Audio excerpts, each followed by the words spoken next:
to create awareness of a sustainable environment. Welcome to the show, sir. My second guest, Mr.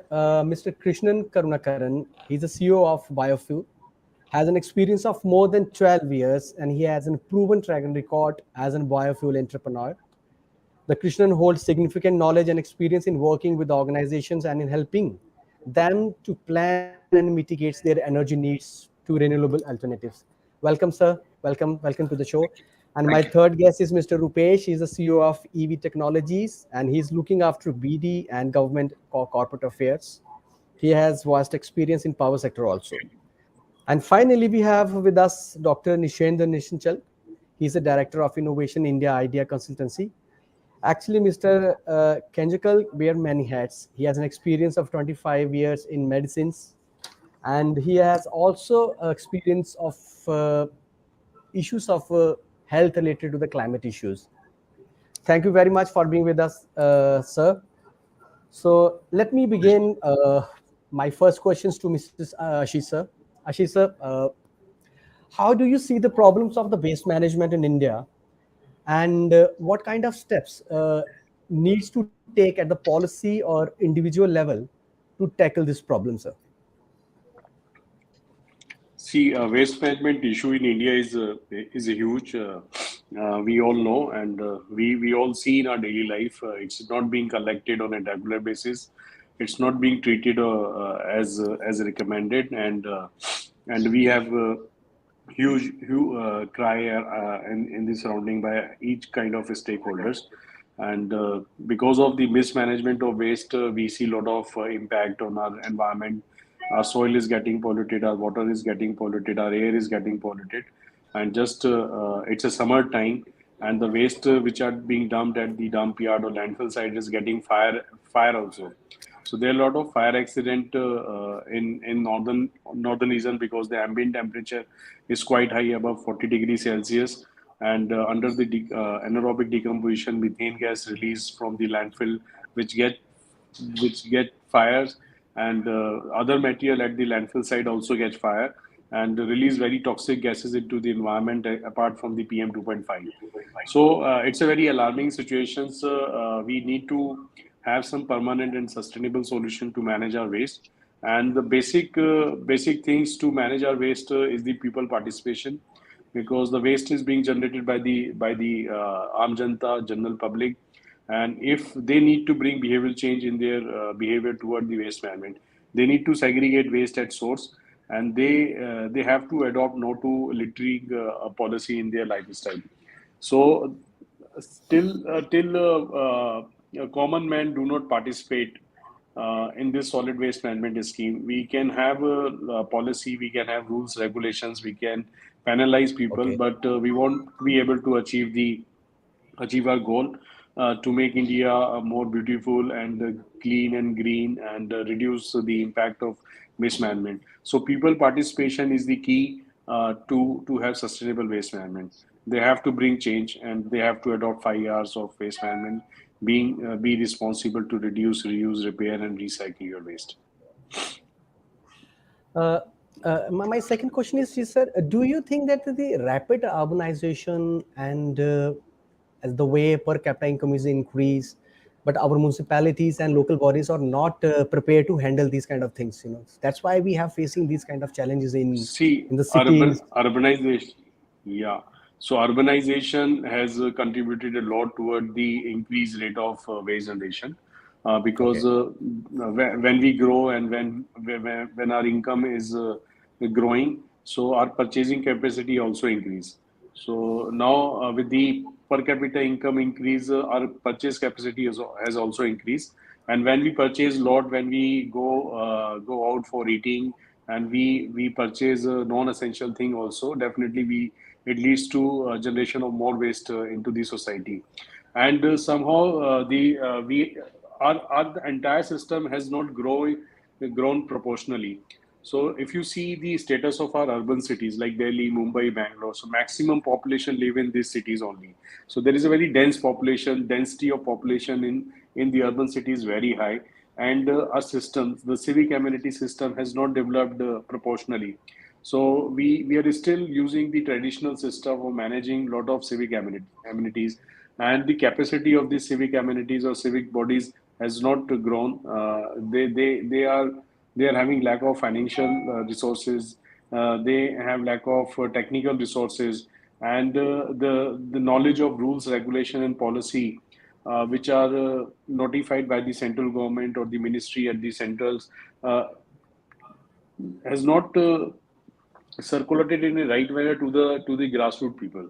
So these are Okay. some gaps in our operations. So for example, we have very good policy or rules, solid waste management rule 2016, and 16. it's Okay. already 6 year. These rule notified. We have rules for plastic waste management. We have rules for e-waste management. We have rule for C&D waste. We have rule for Sure. biomedical waste. So we have rules for every kind of things, and I think our rules are very good if we compare these rules with some other developed or developing countries. So Okay. policy wise, there is no gap, but the implementation of these rules at the grassroots level is definitely a matter of concern. And the poor enforcement of rule has a lot of reasons behind it. The one is Okay, sir. the involvement of multi stakeholders in the enforcement, and the interpretation of rule by different stakeholders is another concern. Stakeholders. And then lack of infrastructure, lack of awareness, lack of responsibility. So it's an area where we need to follow the aggressive approach, and we have to scale, or we have to spread the density of. We need to develop more smart cities Sure. around the urban cities. Sure. So Sure. this is Sure. my Sure. Sure. view. Yeah. Yeah. Thank you so much. I can, now my second guest is Krishan Karunakaran. Hi, Krishan. You have a vast Right. experience in biogas. Actually, thing is this, government is now pushing the green hydrogen very much in its uh, in its policy and all, and it's very important at a time when the India is committed to a net zero emission by 2070. My first question is this: how do you see this initiative of the government, and do you think that India will be able to achieve the target which the Prime Minister had recently talked about in COP26? Uh, Actually, India can because India is the third largest consumer of energy, and India is also the third largest producer of wastes. So, as long as we show the political will, the technological will, and the social will to ensure that these wastes get converted into fuels, then I think it's definitely possible. The green hydrogen policy or the biofuel policy or any of these, most of these renewable energy policies which have come over the last 6 to 8 years, or at least over the last 4 to 6 years, have been extremely thought provoking. The direction has been right. I think the implementation also has been in the right direction. India is looking to produce 5 million tons of green hydrogen by 2030. So that's 2030. just Yes, around 8 years down, it is down. and India is targeting a price of around $1 to $2 per kg for green hydrogen. So I think green hydrogen, bio CNG, and other various types of biofuels will play a very important role in India's energy mix. Uh, Even in the current budget, the Indian government mandated that 7% or 7 to 8%, up to Percent. 10% of coal has to be replaced with pellets in power plants. So these are taking, these are policies in the right direction. In fact, with these kind of policies and implementation, only we'll be able to meet the target of net zero by 2070, and Exactly. we'll also be able to ensure that we are continuously decreasing our emissions as promised by our Honorable Prime Minister in the Prime COP Minister. 26. I think that's the right direction to go, and I think policy-wise we are in the right direction, and implementation has also been very good of late. As an industry people, do you see any impediment, because this is a very nascent policy, hydrogen, making hydrogen is also very costly. So how you people see all those things, because government is promising at the policy level, but at the ground level you people are working, so how do you see this in? Let's see the evolution of biofuels itself. The reason why biofuels is today more accessible to people, cheaper to people, and available in plenty of quantities because of the technological evolution. The policy can only help, can help and give the direction, and can give a certainty in terms of for investments to make be made in that sector. But it's the Sure. technological evolution that will make the fuel cheaper or make it more accessible to people, which has happened in biofuels. So, various types of biofuels, whether we think about biodiesel, whether we speak about bio CNG, or whether we speak about bioethanol, or we speak about green hydrogen. All of these were much more expensive one decade back, 10 years back. Okay. Okay. The technology has evolved so much that they've become much more affordable, they've become much more accessible, their production has increased significantly, and so they're able to replace more fossil fuels every day. So, going by that, I think it's not, I think the technology will evolve in such a way. I think you would have also read that various kind of electrolyzers are what people are developing in. Exactly. And India is trying to indigenize technologies for electrolyzers so that we Sure. decrease our dependence on countries abroad for electrolyzers.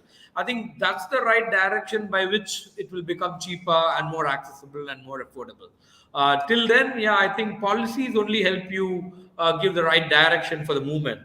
No. But Okay. it's Fine. the technology and the innovation and the technology evolution that will be very important to make it more affordable and accessible. Thank you. Let's move to our third guest, Dr. Nishend. Most of the people, while talking about all those things, CO2, zero emission and all, we most of the time we forget health, which is a very important part, and climate changes has impacting a lot of people. I have studied, just today, that WHO report suggested that by between 2030 to 2050, there is approximately 225,000 people additionally deaths per year due to the malnutrition, malaria, diarrhea. So, sir, in view of all this, how do you see, and what are the contingency plan that India need to take to tackle these kind of crises? Uh, Mr. Sanjeev, thank you for inviting me here. I think it's not so simple an answer to this question, because what happens is, as you earlier said, that when we talk of health and healthcare services, usually it becomes important when a person falls sick, or whenever there is an epidemic or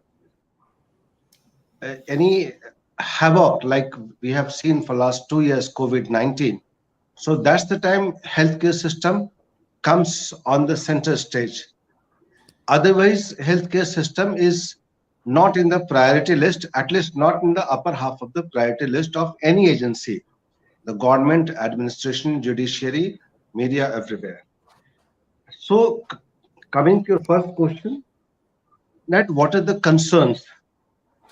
When we talk of India and this subcontinent, the major concern is population burden.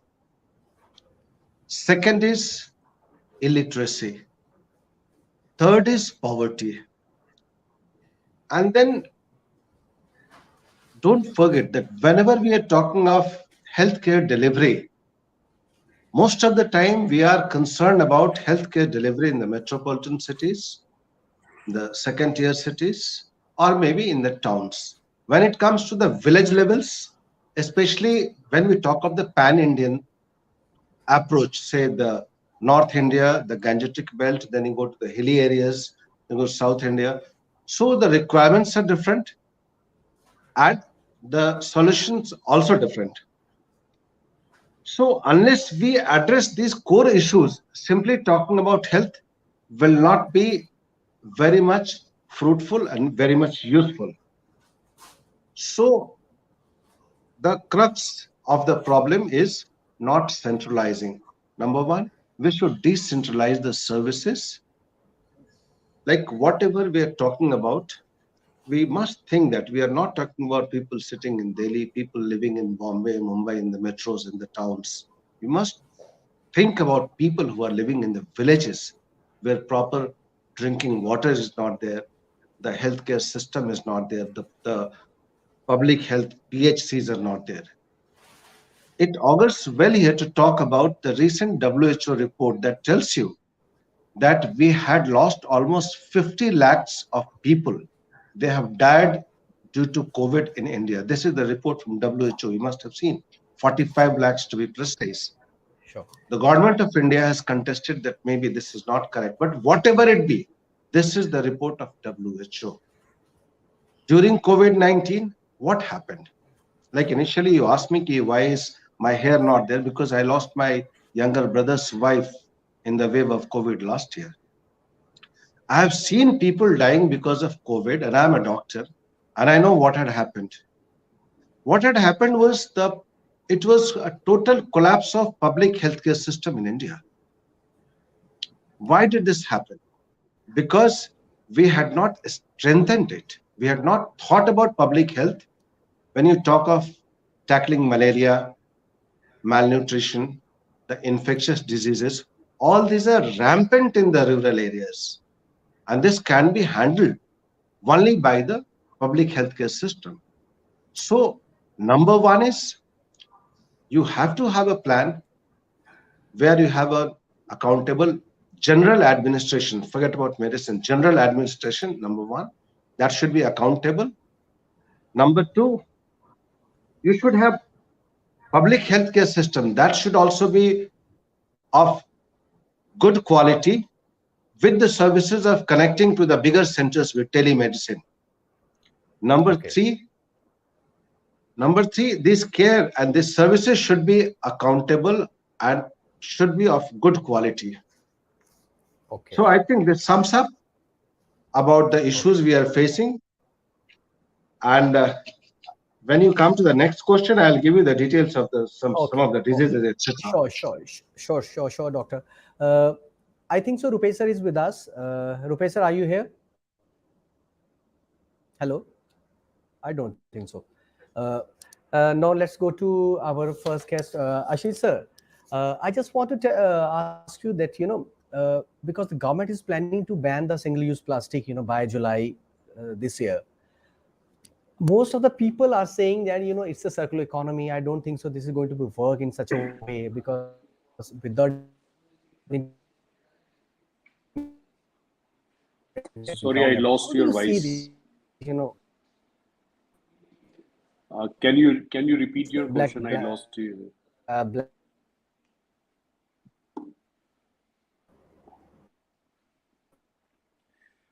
So I missed your voice in between, but I think you are asking about the how we are prepared about the single-use plastic ban and enforcing single-use plastic ban at the ground level.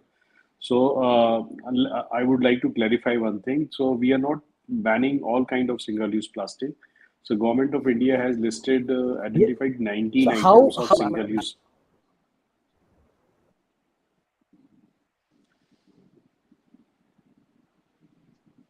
Hello.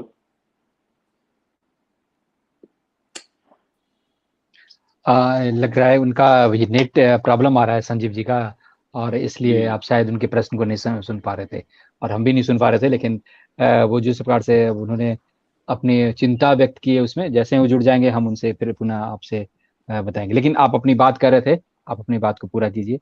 Plastic से एक है, Yeah. देखिए जुड़ गए हैं So, Sanjeev ji. Ashish sir, my question जी is जी this, जी because plastic is really a very dangerous to environment. There is no doubt. And you have been a lot of experience to dealing with the single-use plastic in and around in Delhi. What are your point of view, whether we completely ban the single-use plastic or whether we need to create some sort of solutions to fight this problem?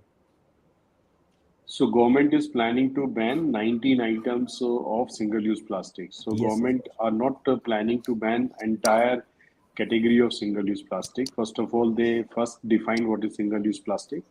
So single-use plastic are those plastic which can be used once before it disposal to the dustbin. And out of all those items, they have identified some non-essential single-use plastic items. And there are 19 items which are non-essentials as per the government point of view, and which will be going to ban after 1st July 2000. 1st July 2022 will be the last date of using this kind of plastic. And I'm seeing this time the ban will be more effective at the grassroots level because this is a complete blanket ban on these 19 items. So government are banning the manufacturing of these single-use plastic also. Earlier ban was not very means क्या कहते हैं बहुत ज़्यादा अच्छे से implement नहीं हो पाए थे इससे पहले भी बहुत बार बैन आए हैं because those ban were partial ban few state banned few states allowed those items and those ban were not up to the manufacturing level so those ban were up to the retailer stockist distributor level Sure. तो उसमें infiltration होता था दूसरी state से जिस state में production allowed होता था but this ban is applicable across the country and government are not issuing consent to operate to the producers who producing such kind of items government are also monitoring the supplier of raw material to these kind of manufacturers so they are not only focusing who are the manufacturer of single use plastic they're also monitoring who are the supplier of raw material to these kind of industries and who are the buyer of these kind of products and the all government machineries are involving in creating awareness identifying the alternatives of these single use plastic to reduce the impact of panic after 30th June because we are so much dependent on these kind of items and if these items are not available would not be available after 30th June, then the government should be able to provide some alternatives. So each Okay. stakeholders, the state government, municipality, DM office, central ministries, all are encouraging the producers of alternatives of plastic and they're also promoting self-help groups who are involved in the self-help groups who are into cloth bag manufacturing or the earthen pot manufacturers so government are providing platform to promote their business so it will be good for them also so that the unprivileged people will get a lot of business opportunity by banning of these items, and definitely our plastic consumption will get reduced after this ban. So I'm very positive about this single-use plastic ban with respect to its enforcement.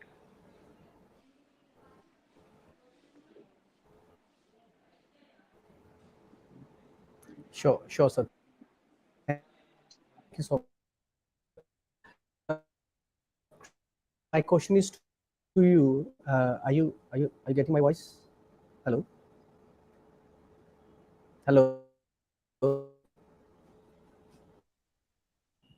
Sanjeev ji आपकी आवाज clear नहीं आ रही है आप थोड़ी सी पुनः अपनी repeat कर दें प्रश्न आपके गेस्ट आपकी आवाज को नहीं सुन पा रहे हैं Sanjeev ji please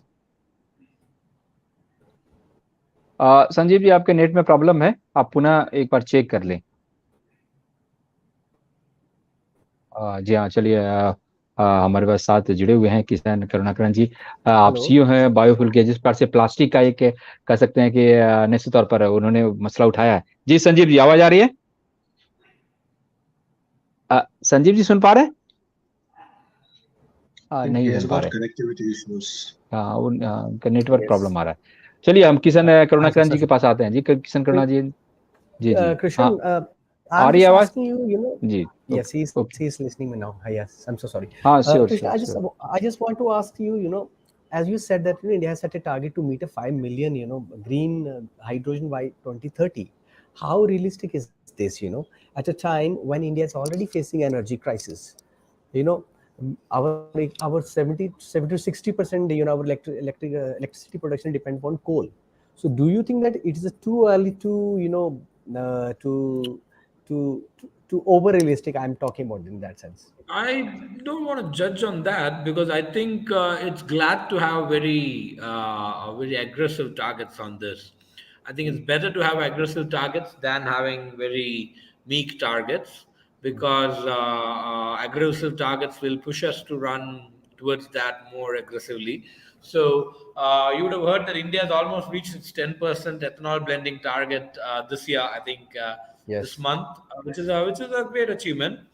So similarly, as in reaching 5 million tons of green hydrogen is an aggressive target, but nevertheless, it's a target that can solve the energy crisis for India.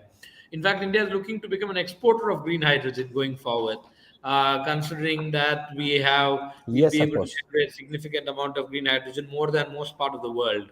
So, considering that, it is good to have an aggressive target. So I'm still optimistic. Even if we are able to hit anywhere close to 70 to 80% of the target, I think that's a great achievement. I think that will be good movement in that time span.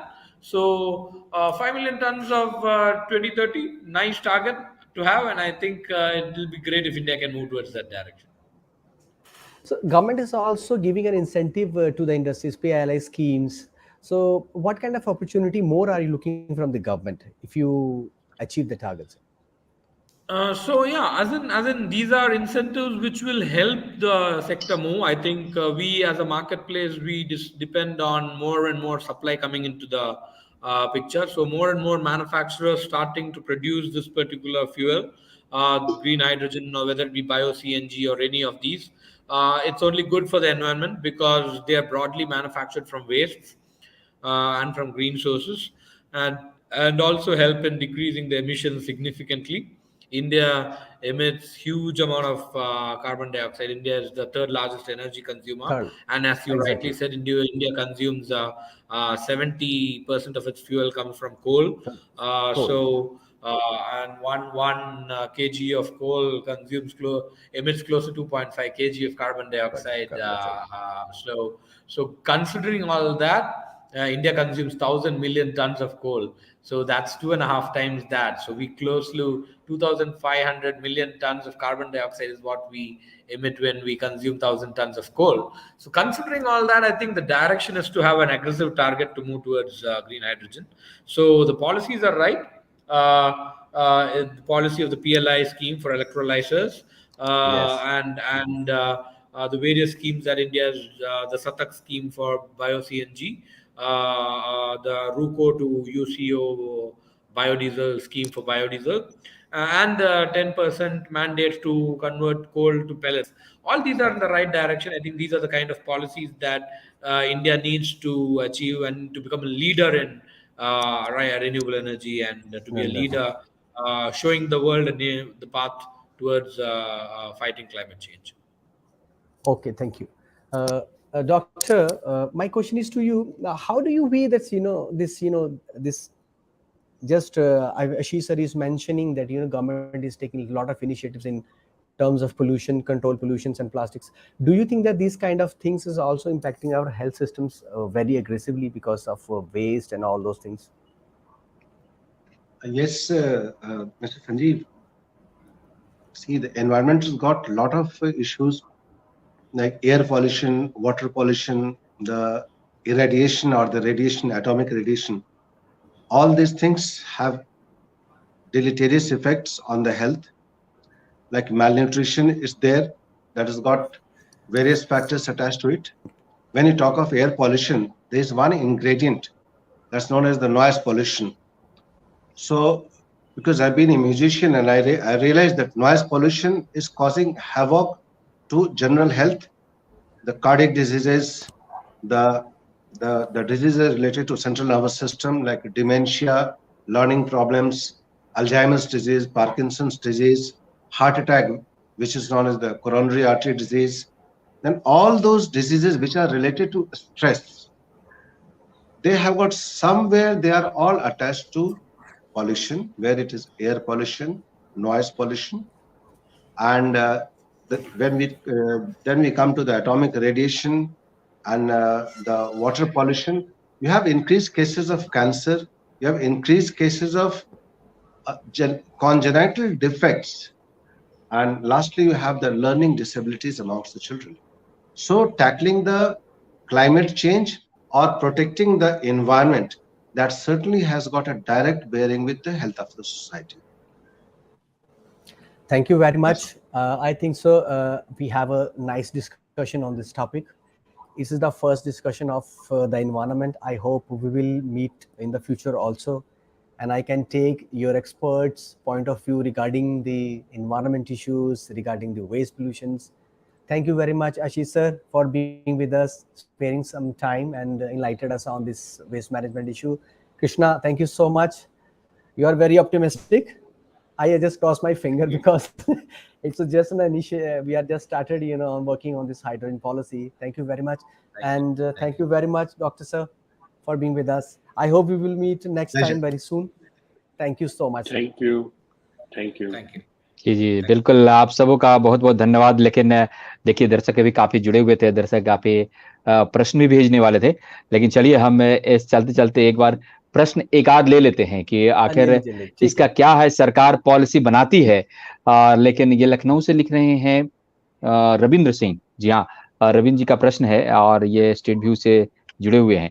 उन्होंने लिखा है कि सरकार policy बनाती है लेकिन कंपनियां और जो भी फैक्ट्री है उसे नहीं मानती, और इस कारण से पॉल्यूशन अभी इस लेवल पर है। इसका क्या उपाय हो सकता है? संजीव सर, आप जिनसे चाहें उनसे इन प्रश्न का जवाब ले लें। एक ही प्रश्न है, उसका जवाब I ले think so. लें। जी Ashish sir is, I think so, gone. I have with Krishna. Krishna, please tell us. You are very optimistic about the government policy and everything.